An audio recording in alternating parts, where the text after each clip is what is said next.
বৃষ্টি হচ্ছিল টানা ৩ দিন ধরে। শহরটা যেন ধুয়ে মুছে এক অদ্ভুত নীরবতায় ডুবে গেছে। রাস্তার পাশে জমে থাকা পানিতে আলো পড়ে চিকচিক করছে, আর জানালার কাছে বৃষ্টির ফোঁটাগুলো একের পর এক গড়িয়ে পড়ছে। মেঘলা জানালার পাশে বসেছিল, সামনের ধোয়া ওঠা এক কাপ চা। কিন্তু চা ঠান্ডা হয়ে গেছে অনেকক্ষণ আগেই। রাস্তার বাবার মৃত্যুর ৩ বছর পূর্ণ হলো। ফোনটা হঠাৎ বেজে উঠল, অচেনা নাম্বার। মেঘলা ফোনটা ধরল। হ্যালো বাবা।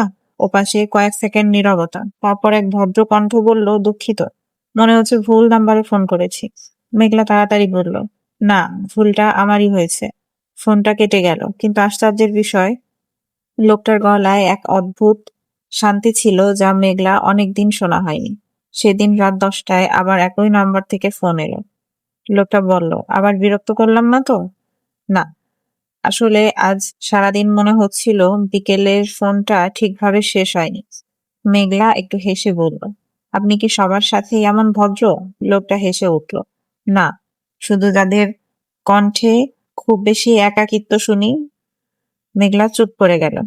একজন সম্পূর্ণ অচেনা মানুষ, অথচ কিভাবে যেন তার বুকের ভেতরের কথাটা বুঝে ফেলল। লোকটার নাম অয়ন। সে জানালো সে একজন ফ্রিল্যান্স ফটোগ্রাফার। শহর থেকে শহরে ঘুরে ছবি তোলে, মানুষের হাসি, কান্না, অপেক্ষা, সবকিছুর ছবি। মেঘলা নিজের সম্পর্কে খুব বেশি কিছু বলল না, শুধু বলল, আমি অপেক্ষা করতে শিখেছি।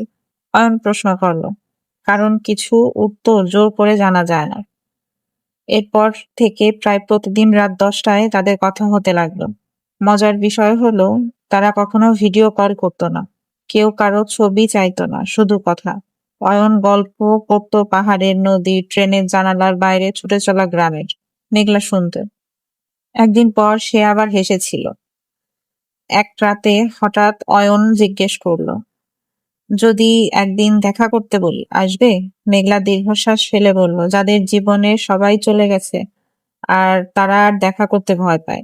অয়ন আর কিছু বলল না। সেদিন রাতেই মেঘলা ঘুমিয়ে পড়ার আগে ফোনটা একটা মেসেজ এলো, কিছু মানুষ ভুল নম্বরে আসে না, তারা ঠিক সময়েই আসে।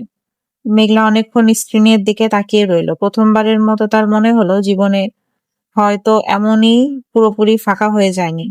কিন্তু সে জানতো না, অয়ন তাকে নিজের যে পরিচয় দিয়েছে সেটাই পুরো সত্য নয়।